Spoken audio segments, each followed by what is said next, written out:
momentarily. I just keep it real. Thank you. One more time. We're getting organized here at the Myositis Awareness Month open house, so we'll be live momentarily. See you on Facebook in just a second. Hang in there. We'll be right with you. With them for a while, so I'm excited. Nice. Okay. Donna, do we have an empty seat there on the other side of Carl? Oh, someone should sit here. We have one empty chair. Here? Please, if anybody would like to sit. Bob, we've got an empty chair over here if you'd like to join. Is anyone taking the extra? 30 seconds. Okay. So, I'm just going to get started.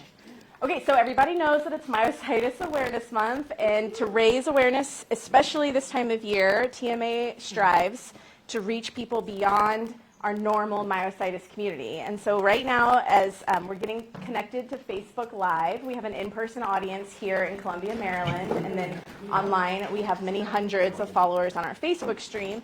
And so as that's loading, it's a great time for all of you to pull out your phones if you would like. You can, and suggest to your followers that they follow the stream on the Facebook Live.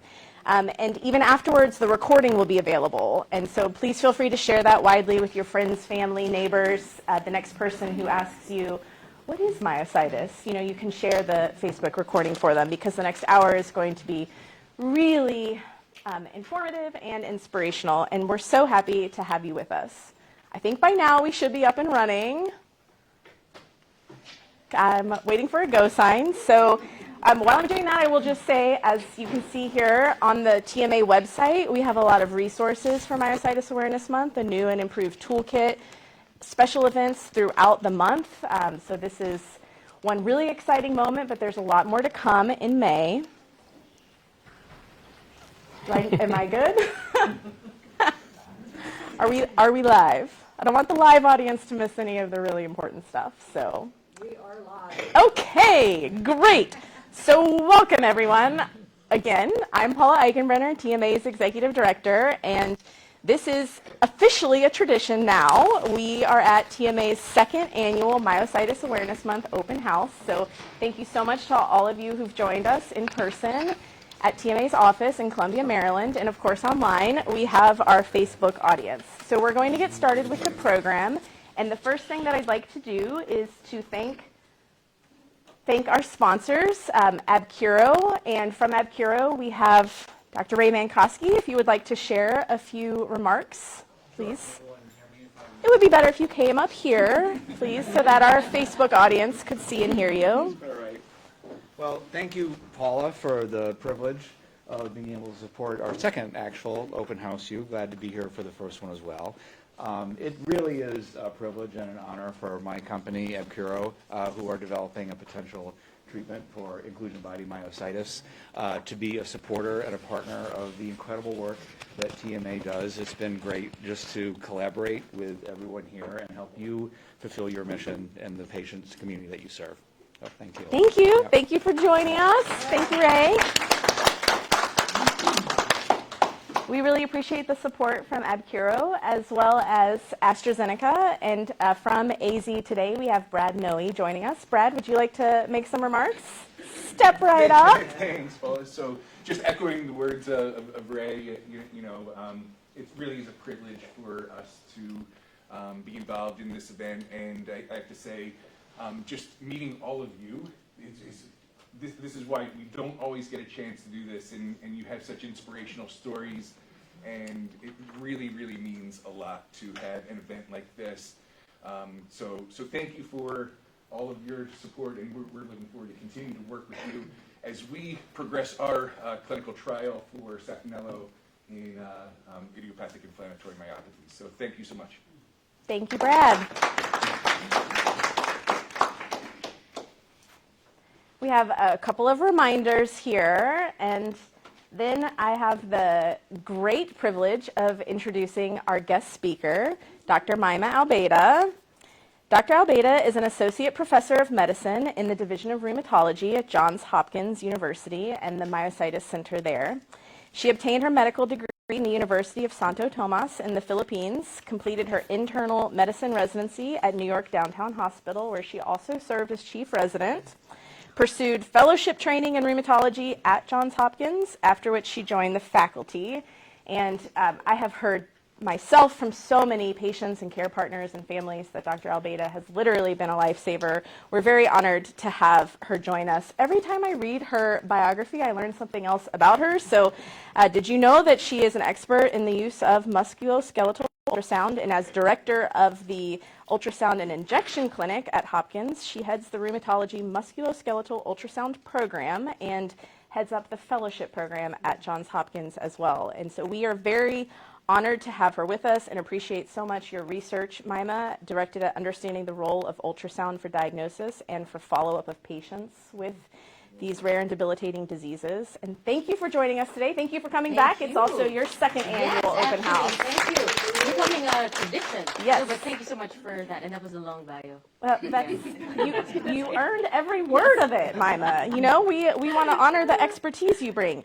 And now, as you know, we're live on Facebook, in case you haven't heard. Yes. You're addressing a social media audience. I'm also a as newbie well. to that. Yes. Hello. Well, when we started the live stream a few minutes ago, we asked everyone watching to share that link or to share the recording if you're watching in the coming days and weeks, because so many don't know about myositis. And this month, more than ever, myositis awareness is really important to us at TMA and to you at Hopkins. So for those watching who may be hearing the word myositis for the first time, Mima, would you please give us a general overview of the disease and its subtypes? Okay. So, so basically, I mean, I'm just going to speak sort of really the way I would tell it to a patient. But when people say, what is myositis? I mean, so I'm coming from the standpoint of I'm a rheumatologist, and we deal with autoimmune diseases. So myositis is something that is one of our autoimmune diseases. And we think about it like almost simply as it's that autoimmune disease that primarily focuses and attacks the muscles. Okay, so then you have several subgroups, as you mentioned, under that. And so when you have skin involvement also, and predominant skin and muscle, we call that dermatomyositis. We have another subgroup which we call as anti-synthetase syndrome, and those things are, you know, I'm giving you the more expert type of so you can, you know, speak with that lingo if you're from TMA. But the anti-synthetase syndrome, that tends to have other muscle, like other organs that are involved. So when you have lung involvement, sometimes your muscles involved, they can have arthritis. That's usually a subgroup of anti-synthetase. And then we have another subgroup where it's pure muscle and just very high muscle enzymes. They get very weak. You don't have a lot of what we call our extramuscular features. You just have mostly muscle itself. That's called a necrotizing myopathy. It's associated with a particular biopsy finding. And then we also have the subgroup, which a lot of our patients have, which is called inclusion body myositis, where you have both features that kind of show inflammation, but also a little more degeneration of the muscle too. And it tends to affect other muscle groups too, including things that are like farther from your body. It's called the distal muscle groups, like your finger flexors and your quads. And then anything that doesn't fit into that, we try and bucket you into that on the basis also of other tests. Okay, so that's just, we also look at antibodies, and your antibodies tend to help inform what these subgroups are. If you don't fit any of those into those four I mentioned, then we might just call you and label you broadly as polymyositis. Okay, but generally polymyositis is kosher to call all of those except dermato, but we tend to want to know further and further what type of subgroup you have. It helps to inform your treatment. It helps us understand what your prognosis could be, things like that. Thank you, Mima. Very informative overview. And you mentioned antibodies. One Yeah. of the questions that was submitted in advance of today's Ask the Expert hybrid program was about myositis markers, antibodies, autoantibodies. Can these change over time? Would a person see different results on their testing? No, unless you're, I mean, not no with a caveat. So, but basically, let's talk about antibodies first of all, right? So antibody, because you'll see us throw it out a lot, and we love our antibodies. So myositis has several. I can't remember at last count how many we have, 15 or more. But we have what we call our myositis-specific antibodies or myositis-associated antibodies, okay? So when we talk about antibodies, these are markers that your immune system is almost like forming or attacking something, right? They're not seen in normal individuals. So seeing them is almost like an identifier that, oh, there's something going on here. And so when we say it's myositis specific, these are antibodies that have not been found in any other disease except myositis. And then you have some that are associated, which means we can see it in lupus, we can also see it in myositis, we can see it in some other diseases. So it's not super specific to myositis. But it helps to tell us, there's something autoimmune going on, right? So this helps us almost as a marker already to say, it's not genetic.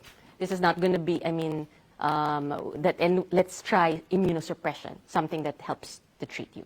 So the antibodies, in terms of changing over time, we tend to see antibodies also associate with what are clinical phenotypes, or like the picture of the patient. So let's say when I said dermatomyositis, one antibody might be, let's say, TIF1 gamma. I know some people have had that here. And so that one, really bad skin rash, like very red, very itchy, very hard to treat, very little muscle involvement, probably not ever going to have lung disease, right? So when we see that, it helps us. And so, in fact, it becomes sort of a nice tool for us that when someone comes in and we see even the type of skin rash, we're like, we're almost trying to predict already what the antibody is. So we'll say, that's probably TIF1 gamma. Then you have to confirm that on a test. So that's a whole other story, because sometimes testing, there's more accurate tests. So a lot of the tests that sometimes are being done commercially, you can have some false positives. So we get a lot like people who are like, I have a myositis antibody, but they have no symptoms, right? So it's not just a test. You have to correlate that with the clinical picture. And so it might be that they were positive outside, then we confirm it and it's negative. Or sometimes they truly had the antibody, but you're on treatment now, and rituximab, for example, and then the antibody gets lost. But not that you're jumping from antibody to antibody. You won't have a myitis suddenly become a TIF1 gamma, or suddenly, IBM, something like that. So that's sort of, without going to too much specifics. But yeah, I already did, right? But, this is a rheumatologist with a sense of humor today at TMA. Absolutely. We believe most of us in the myositis world have a sense of humor, by the way. Yeah. I have found that to be true, Yes, certainly. yeah. Okay, so we have a lot of questions coming in from our online audience, and I know we have some folks here who want to ask questions. So, but you did mention genetics, which gives me an opening for another one of the pre-submitted questions, which was about, is there anything? How does genetic testing work? How should we know if we should ask for it? Is there anything we should encourage our kids and grandkids?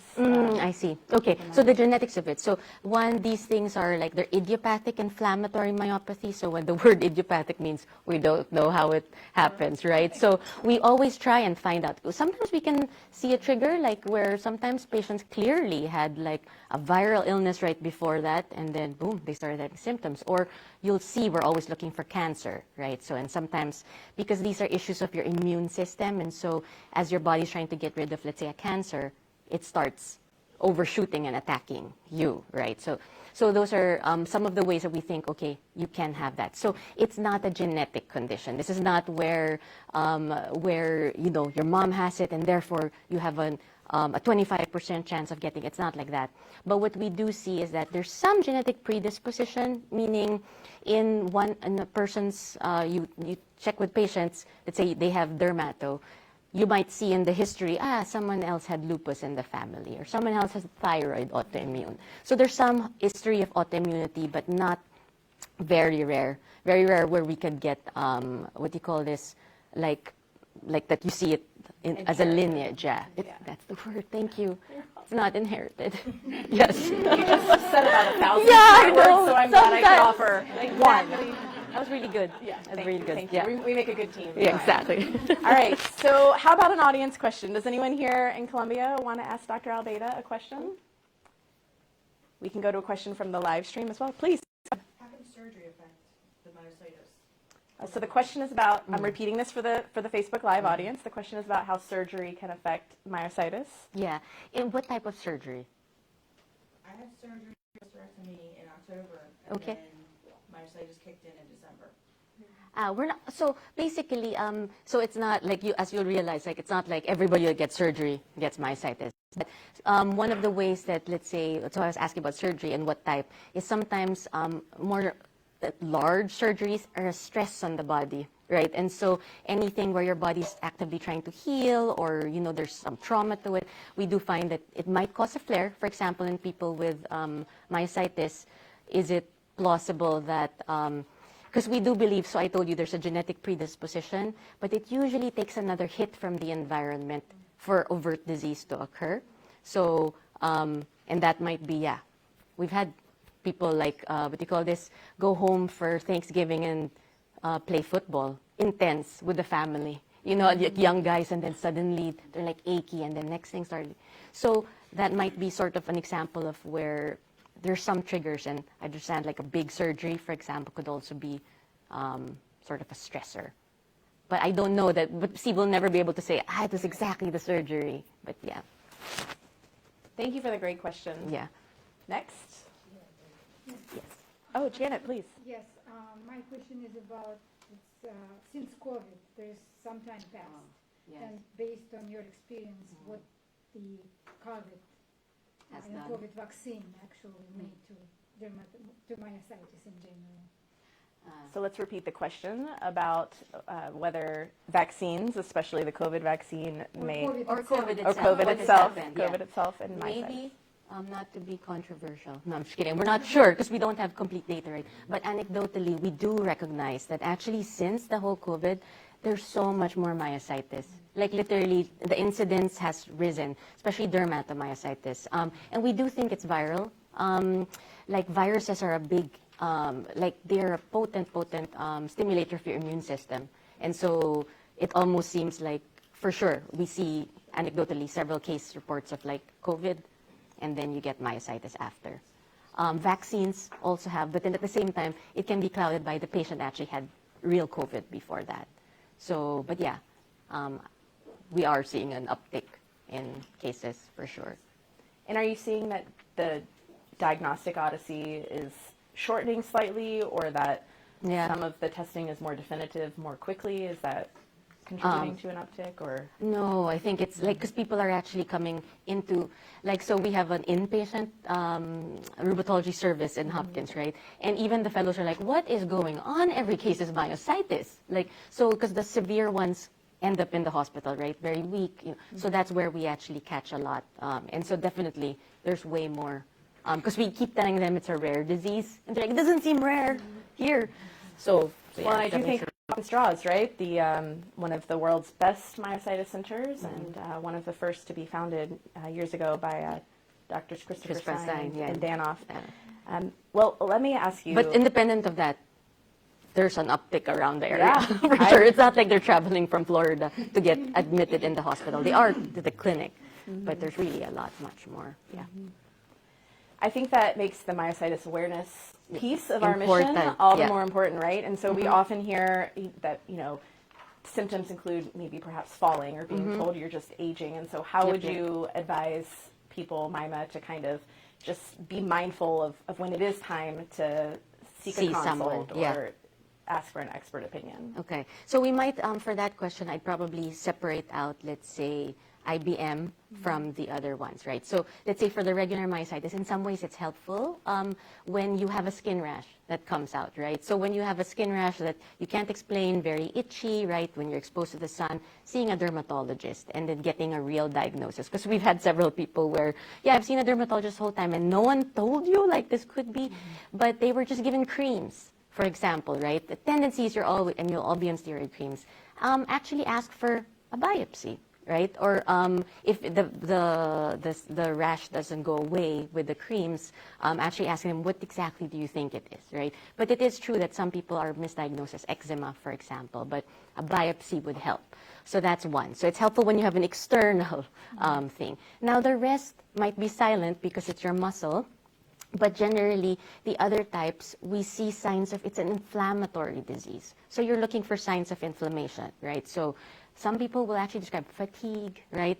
And then, wow, I could bench press like 10 right? Or 10 of whatever weight. And then actually patients have said, yeah, I started noticing because like they were men and they were, I could only do 2 or 3. So there was a problem, even though they could still do regular things. So that's one. When you actually recognize, it's easier when you're younger because you shouldn't expect that, right? But even in older people, if you had a clear idea of what you were and then 2 months later you're not and there's no good reason, it's good to get checked for that. The lung part is very important, but usually that brings them to a doctor first because you're like, I'm really short of breath, right? And usually, we were just having a talk about this morning. Most of us are sedentary, so you don't really move, you don't realize you don't have. So it usually is where you push yourself a little bit more. Stairs are a good one to tell you. I couldn't, I can't even go up a flight, right, or 2. So that's one. And then so when you recognize things are persisting, because you know how you can have things where you're like, could be that time of the month or like something else, or stress. But when symptoms like this are persisting for weeks on end and worsening, you really should be seeing a doctor. Now for the IBM part, because it is harder, patients are older, they tend to actually think like they're just getting older or it's arthritis. But certainly, even when you notice like, oh, my muscles are getting smaller, that's unusual, right? So that should be a tip-off, that's not. But also, certain falls, like no one falls normally. I mean, you shouldn't be falling if everything is working appropriately. Your balance system in the brain, especially when you step off a curb, none of us just kind of like fall. So, I mean, falls are a good one. And then when your muscles get smaller, but certainly weakness of any sort, it doesn't hurt to start just seeing a workup. If it gets better, great. But if it doesn't, you already get in early, and there's a better chance for prognosis when we catch you early. Yeah. Thank you. Very helpful. Okay, I have a question from the live audience, and then we'll take the next question here. It might be difficult to repeat, so I'm going to talk a little bit louder. Mm-hmm. This person, they had the antibody for IBM. The muscle biopsy shows PH mito. I have IBM symptoms with hands, etc., but my neurologist says I have poly, so I'm very confused. Any advice? That is a very common scenario. So without seeing the patient myself, but we already know that, so by the way, there is an antibody for IBM, that's what they're talking about. It's the CN1A antibody. When it was first discovered, we thought it was very, associated very frequently with IBM, but now we're seeing it's not super specific. We can also see it in other diseases. So always the caveat you always hear us saying is blood tests, we need to correlate with the clinical picture, right? So even if you show me your biopsy, I have to examine that patient, right? So that the patient's pattern of weakness is what is going to tell me it's IBM or it's really polymyositis, mitochondrial. There are already some papers showing us that it's probably a spectrum. So when I see polymyositis, because by the way, as I told you, polymyositis, it's a diagnosis of exclusion for us. We can always sub-bracket under these other ones. And most polymyositis is IBM, probably in an older individual. When you look at their biopsies, there's 3 features that are what we call like typical of IBM. You should have inflammation around your muscles. You should have what you call this degenerative features, where your muscles have like holes or inclusions in the muscle. But the third one actually is also mitochondrial abnormalities, meaning that there are signs that the powerhouse of your cell is like problematic. So those 3 are there. So then when you say polymyositis, which means inflammation, and the mitochondrial, they just didn't see the degenerative holes. But sometimes that's a sampling error. And so you already have like 2 of the 3. Usually it's kind of that. It's that. So that's the thought, that you're probably in that spectrum. But really, that question can be answered by a good exam. If that patient has finger flexor weakness or weakness in the quads, like knee extensors, has weakness in other muscle groups, I would suggest imaging her, and then like looking at the involved muscles, because IBM really specifically affects certain muscle groups. It's quite distinctive. So if you can see that on imaging already or by exam, it's IBM. Yeah. What when you get up off the seat, that's one of the IBM. Yes. I have trouble getting up. Yeah, it is. And that's your, hip flexors. That's a symptom of IBM, difficulty to get up off of a low chair, Absolutely. a low toilet. Yeah, for sure. Any chair. Any chair, I know, I'm sorry. Yes, That's the why. lower the worse. Higher Yes, chairs. yes. Absolutely. Chairs, Absolutely. Absolutely. Yeah. Yes. So getting up from chairs, everybody experiences that. But IBM also, your fingers must be weak. Look, I mean, I can see your forearms already. Yeah. And then if I tested your knee extensor, not there. Yeah. I think we have a question here on this side of the room. Yeah. Martha? Dr. Bennett, can you talk to swallowing? Yes. My understanding is there is not an insignificant group that may start with swallowing and may only have swallowing for an extended period of Yes, time. for sure. That's one of the atypical presentations, but is a common involvement of IBM. It does affect the swallowing muscles, okay? And that can be very debilitating. So usually it's because most studies, so if you have problems with swallowing, you should definitely get a swallow evaluation. First, like really imaging it and seeing what's the problem. Is it weak muscles or is it because there's like a constriction, which the tendency is one of the muscles gets very tight. It's the cricopharyngeus muscle. And so it's almost like it's so tight, can't like pass anything. But when we see that, we can actually just send you for a dilation. So you see GI and then get dilated. But if it's weakness, for example, then you need more of speech therapy, swallowing therapy, right? Which is important.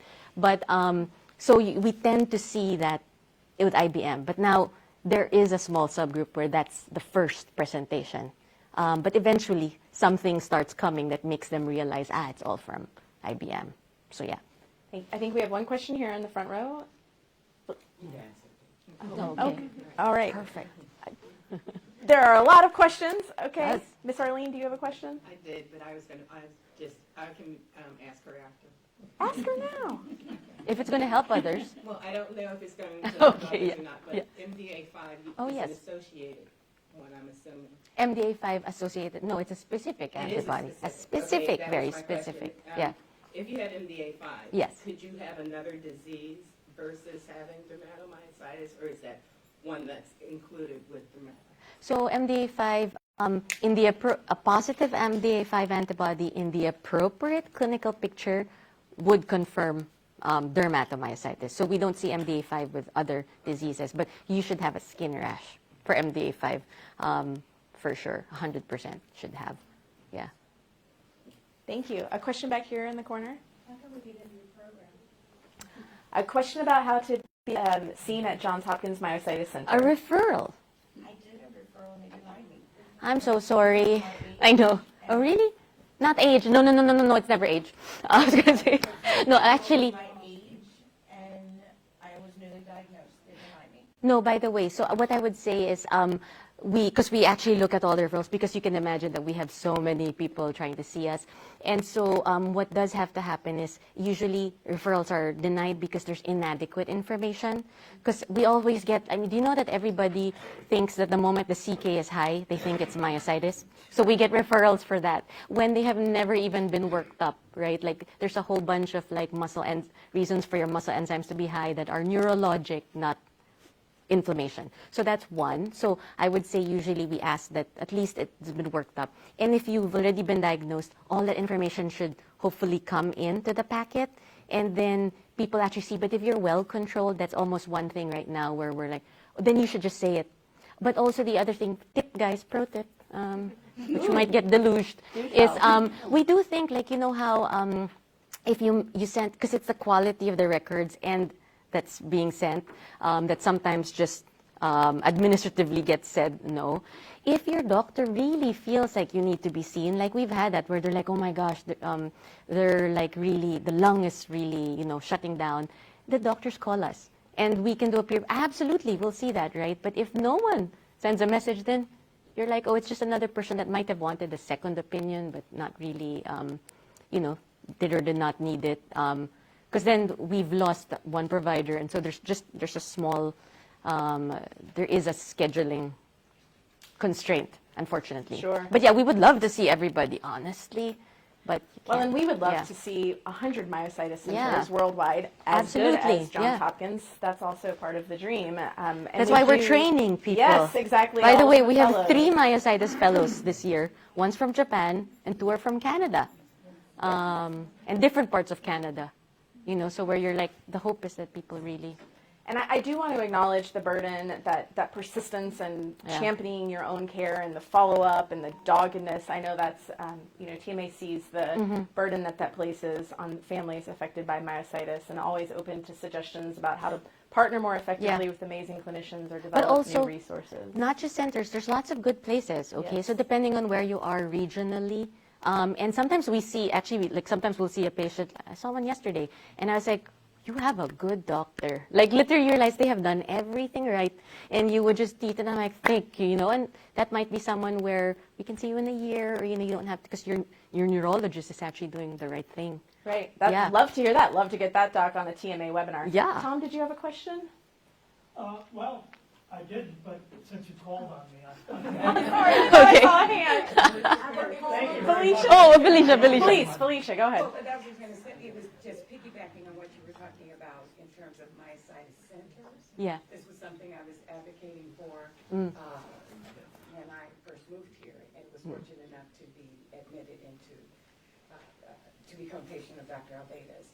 And as a patient advocate, I was asking about this very thing and trying to find rare disease wellness centers or hubs or something along those lines. If you could just speak to that for a moment about how we as patients could see more specific care, specifically myositis centers in each state, if at all possible. The reason I moved here from Los Angeles was because there was one doctor at UCLA that understood myositis. There's now more. Yes, I know, but I know. it's That's just 3. in trying to, what do you call it, ramp up, if you will, for lack of a better term, the number of doctors who not only specialize in rare diseases, but more specifically, these even ultra-rare or rarer forms of these types of illnesses. What I know with the current administration, the budget for NIH, et cetera, has dwindled down, but what would it take for us as patients to start seeing, to advocate for more, and start seeing more, et cetera? What could we do? Well, I like that I know idea. if I can take that one first. Yeah, I do it, and then I'll tell you. want to make sure Yeah. that everyone in the TMA community knows Yeah. that we have introduced into the U.S. House of Representatives a resolution that would officially designate May this month as Myositis Awareness Month. We're really grateful for the partnership by another great doctor, Rich McCormick. Representative McCormick out of Georgia's 7th District is an ER physician and really passionate about exactly the issues that Felicia has just touched on. And so all of you can visit our website and help us secure additional co-sponsors for this resolution. Resolution is one small step towards the future that Felicia has just sketched out for us, but it is important, and we can all help by completing the action alert, emailing our representatives, calling their offices, letting them know that we care. And I want to commend Felicia, too, for what I'm familiar with is her work on the Maryland Rare Disease Advisory Council. And I know our Facebook audience is from every state in the nation, and the National Organization for Rare Diseases is working to set up a Rare Disease Advisory Council in every state to help state legislatures and state universities, teaching hospitals, and the like to do exactly that. Thank you for the great question. That wasn't a plant, but this is a really important initiative at TMA. And She's doing thank her you for your expertise. attention. Yes. Now, Jim has a question for Dr. Alveida, please. Okay, well, so, I mean, the laws of physics say that, you know, the heavier you are, the harder it is to get around. Yes, And it's hard agree. to exercise enough to get weight off. So I'm just wondering if weight loss drugs can be prescribed on-label myositis. Unfortunately, but I wish though. Actually, that's a very good thing because we've started recognizing that. And actually, several of my patients, like we've started suggesting that aggressively more because definitely that's true, especially for, it's been found to be safe. There's some almost like recognition that it might even help the mitochondria of the muscle, especially for IBM. So some of our patients I have actively like suggested. But I don't think I can get into another pre-auth battle with another drug. You know how, no, it's true because we need the primary care where you need, because even now for just obesity, it's hard. You have to have another diagnosis. But I would I'll advocate, yeah, because we have had patients where definitely they lost some weight. I had one patient anecdotally actually get stronger, felt stronger, but we don't really know if it was like, is it because you lost some of that weight, but you know, it was in the hands. So, I mean, either way, I think more is to come. That needs more data for sure, but I am not like, opposed to it. Let's just say it like that. And if you can get it, I would. Well, that's something else I lobby for is Please. to get rid of the pre-authorization issues. Please. That we have to go through. Our burnout would go down. I burned out Yeah. in Annapolis. For sure. Testifying about that. Anyway, just. Yeah, it's crazy. Thank you. Thank you. And we have a question from Kanaya. Yes. The question is, if you have polymyositis for over 20 years, how do you know which form of myositis you really have? Should the person be retested by getting another deep tissue muscle biopsy? So the question is, have you found that patients that you actually see over the 20-year period of time, do they actually get a second biopsy? So the question is about polymyositis, a long time Yep. diagnosis, and if there's a re-diagnosis. Yeah, so that's interesting. So the polymyositis of 20 years, if they've been stable, right, it depends. If they're getting weaker, the first thought in my head is to make sure they're not IBM, right, and then developing. If there's unclear, I mean, partly depends where they are. What they could do right now is even just test all of the antibodies, right? So when you have polymyositis, you're not telling me what antibody they have. I would make sure we actually look. I mean, in this day and age, we should be able to get antibodies and that. We only biopsy when there's a lack of clarity as to what the clinical picture is. So we don't necessarily, sometimes we have all the tools for it now. We can image the muscle, we can EMG it again and make sure it's not something neurologic. We can send off the antibodies. And if those three give us an answer, no need to biopsy, we try and spare patients from like more invasive tissue. It's not going to change. The second part to it. Yeah. Thank you. So my question is because we have different things that kind of like influence and impact our health, do you guys, like when you have patients come in that are in a severe case or just over the period of time, have a discussion or do surveys and questionnaires focusing in on the social determinants of health to be able to help navigate and to stick to the plan? Because sometimes we do fall off the wagon. Absolutely. Yeah. So I think in all areas of our life has been impacted. Absolutely. And that could also help the patient in steering in the direction. I agree so much with that, and that is where. Let's see what you're agreeing with. I agree that they need help. So basically, you're saying social, basically for all diseases, especially in myositis, that there are social determinants of health, right? Other things that impact the way your disease is treated. You might not be taking the medications, but it's because you don't have access to it, or you know there's depression, there's all sorts of things. So I would say absolutely, because that really impacts. You can write out the prescription and think, oh, see us in 3 months. If you were on these drugs, we would see a difference. So all I can say, and that impacts us a lot in Baltimore, right? So we have that population here. So that's why I've been trying to advocate, but it's a financial issue.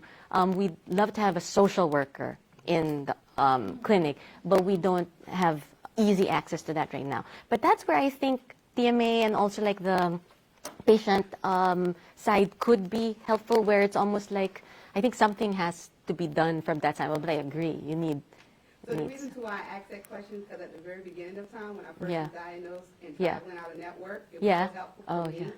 That kind of like fell off a little bit because of COVID, but I actually had a coordinator at the beginning of time. Yeah, I love that. Can you imagine? Me and my family kind of like get a better understanding as far as about myositis. Yeah, I have almost, I've called it like it's our dream. Like, you know how when you propose certain plans for even like some donors, like where you're like, we need a patient navigator, like in a coordinator, because it's so complex. It's even, especially for IBM, right? Like, oh, where do you get this wheelchair? Where do you do this? It's like, who's a good PT? Who's this? Even call, so I agree completely. There's some really interesting models out of oncology, right? Yeah. For patient navigation and to avoid financial toxicity too. Yep. So it is interesting. Sometimes in rare diseases, I think we get a little bit siloed, right? And it's interesting to think what else we can learn from more prevalent chronic health conditions too. For sure. Okay, who has the next question for our expert? Do we have a question from the Facebook audience? We do. This person was diagnosed with polymyositis, but doctors now say IBM. However, they're responding to CellCept and IVIG when they thought IBM wouldn't respond to treatment. Yeah. So without knowing enough of the details, I would say, right? So you basically have to look, because even though we say IBM doesn't respond to treatment, there are a subgroup of people who have almost like an overlap or a more inflammatory picture. And when they are started on medications and we get them, and you try to take them off it, sometimes they get even worse. Then stay on it. So but basically we end up like keeping something. So every patient is different. You basically have to follow it. You can't follow sort of the book. And so if the patient truly feels they're improving, and I have to make a caveat where you actually feel improvement in strength, right? There's improvement by objective measures, not a decrease in CK, not a lab marker only. That's what we're following. Not because CK will go down. The moment we put a bit of steroids, that number will drop, but it's biochemical without really changing the clinical picture. Well, Dr. Almeida, I think any question about treatments gives me the opportunity to ask you about clinical trials and what advice you would offer to a family affected by myositis where an individual may be considering enrolling in a trial. So I would say that's great. So I mean, I honestly think clinical trials are where we're going to be able to discover new drug targets and things like that. So I have one caveat on the side, but also but every patient wants to get into clinical trial, and sometimes it feels so disappointing when you don't get disappointed, right? There's a reason why it's almost like in some ways I'm like, well, other people can try it for you. You don't have to go through the risk. But also we have to get like a very tight, clean group that goes into some of the trials. On that note, and I forgot about the fellowship thing, we partner up with other myositis organizations. There's MIRA also, I forgot the standard, MIHRA. It's a new sort of consortium among many of the experts also. We're trying to put a list exactly for these questions, like where are the centers, and I mean across the world, or we've had people self-identify as they have expertise in myositis, and what do they have, like PT, blah, blah, blah. So that might be something that's searchable. That's one. And then the hope is for like clinical trials where we would just have them all, because it's hard for a patient to figure out where, even I can't, you have to search several websites, like clinicaltrials.gov and so on. But if we can have it all in that one platform, which is actually upcoming. But certainly ask your doctor about it, and then they can navigate that space. They might not know, but they can reach out and figure out where trials are. And I know how important it is to find that information at your fingertips. We do have an area of the TMA website under research for clinical trials. There's a list there of trials that are updated. Yes. Oh, that's good. Yes, and okay. it links to clinicaltrials.gov. Okay, perfect. To each trial. Do we have another question? One more. Yes. Tom, go ahead. Yeah, No, yes. I would like to know, Doctor, is there an established conduit or line of communication between the Myositis Center and NIH? Mm-hmm. Oh, I'm wondering, established, yes. In other words, yes. Is there a constant cross-feed of data? Yes. So basically, I don't know if you're aware of it, but one of the Hopkins Myositis Center was founded by Dr. Christopher Stein and Dr. Andy Mammon.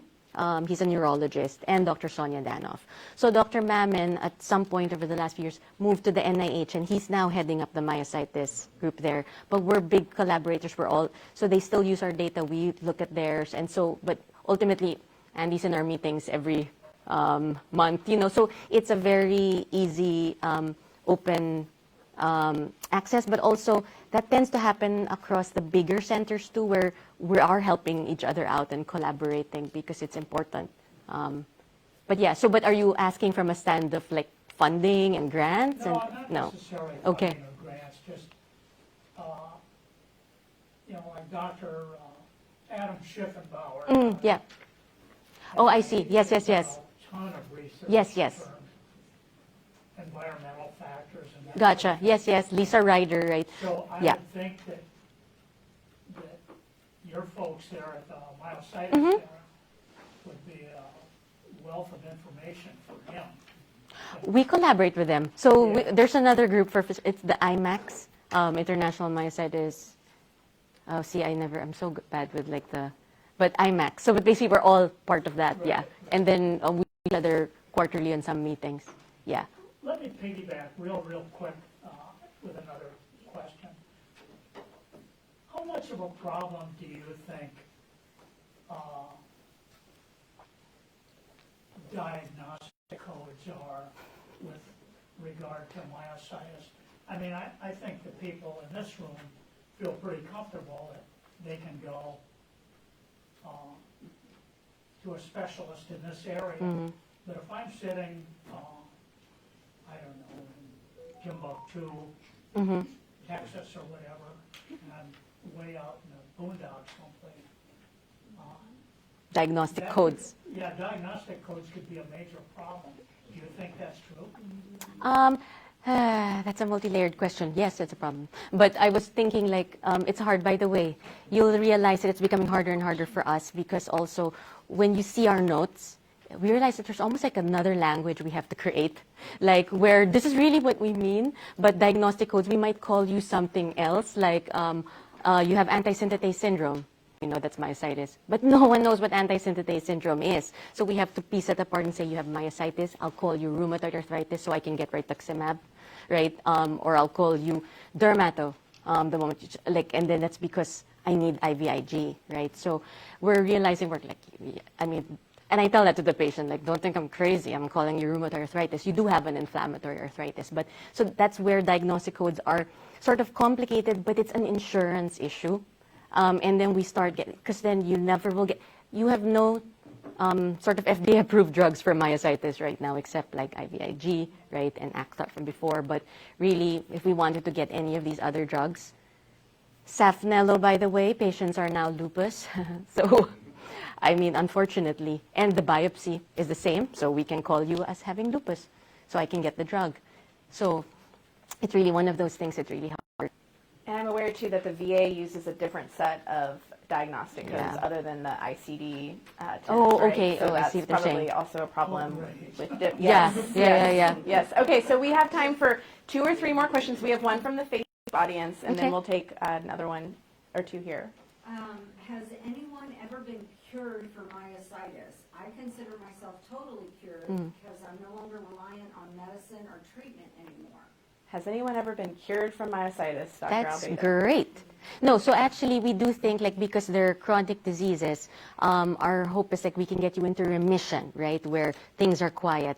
Now we can get you into a drug-free remission, like patients are super stable for a while, we start tapering off their meds. Yeah, I have several patients who are off meds entirely, but I can't promise you that it won't flare depending on your type of myositis. So that might be where for now it looks good, and if it helps to think, yeah, they are cured, they are, right?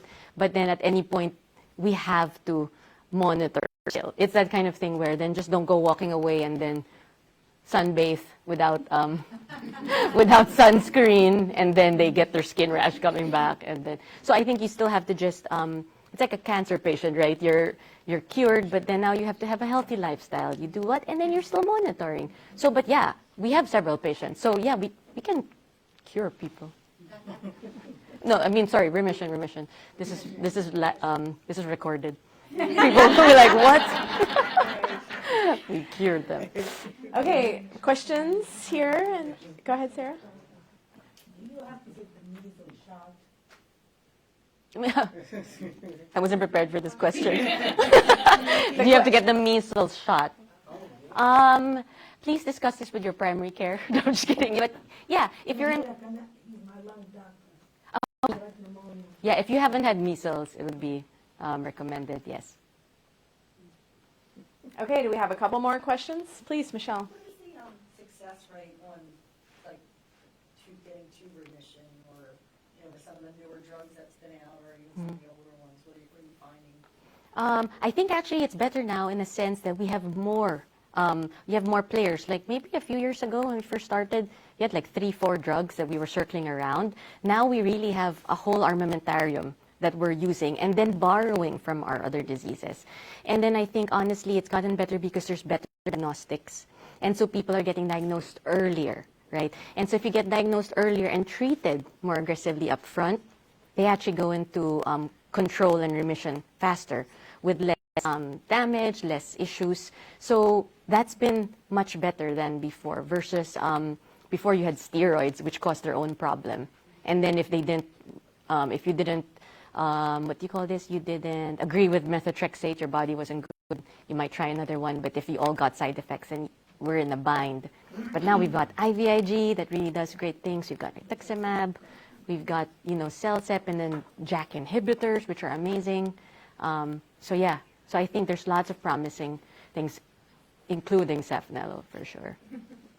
And I'm not just saying this for, no, literally. There's some really, I'm not going to bring it up. Like CAR-T. So, but there's things like that, I was just about to ask you Or a were question you? that we often wrap up our Ask I the know. Expert programs with is, Yeah. what's bringing you hope or what are you Okay. excited about in Yeah. the horizon Yeah. for myositis science? So you can go in that direction with my blessing, Dr. Allen. Oh, of course. Actually, a lot. I mean, I think that question is loaded. There's a lot of things. I think there's better therapeutics. There's people interested in the disease. And there's things that are being used for autoimmune diseases that are going to work for us too, right? And so there's now cellular therapy. There's now a potential that here we are, like we're like, oh, which pathway is active in this patient? So we're like, maybe it's interferons. So we try JAK, or maybe it's TNF inhibitors. But now if you're actually able to turn off the cells that are driving this, you could actually go into like true remission. And that is coming down the pipeline. Seriously. Yeah. So that's good. Excellent. Well, thank you so much for Yeah. allowing us to pepper you with so many questions as Yes, you shared thank you. your expertise. And for those here, Dr. Albeida will stay with us for just a few minutes if you have any additional questions. And to those in the Facebook live stream audience, please don't hesitate to continue posting your questions. We will refer those to Myma at her convenience. Perhaps she would be so kind as to share back some guidance. Since 1993, TMA has been here to serve the myositis community worldwide, and programs like this are one way that we do that year-round, every month, but most especially in May for Myositis Awareness Month. And so I really want to thank, again, Dr. Albeida for joining us. Thank you. It was a pleasure. It's a pleasure. I'd also like to thank again our sponsors, Epicuro and AstraZeneca, as well as the TMA team that made today's event possible, including Susie, Erica, Linda, Rachel, and the team from the Sassy Agency. Thank you. We're very grateful. And we'll say goodbye to our Facebook followers. Everybody can wave bye, because I think they can see some of us. Bye. Wave bye backwards. And we're off camera. Or we will be soon. Thank you all.